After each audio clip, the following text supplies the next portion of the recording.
হ্যাঁ বাবা, আমি ওনার চুল কেটে নিয়েছি। হ্যাঁ হ্যাঁ, টুকটাক করবো। এটা কীভাবে করবো? শনিবার দিন ভোর 3টের সময় গঙ্গা গিয়ে পুড়িয়ে ভাসিয়ে দেবো? ওনার বউ ছেড়ে চলে যাবে? বাবা, আমি ওনার চুলটা নিয়ে তাহলে এখন যাচ্ছি, তুমি রাখো।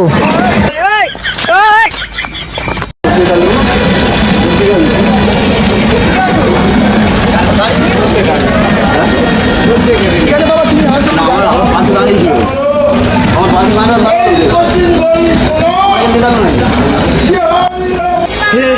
हे प्रभु हे हरि राम कृष्ण जगन्नाथ प्रेमानंद ये क्या हुआ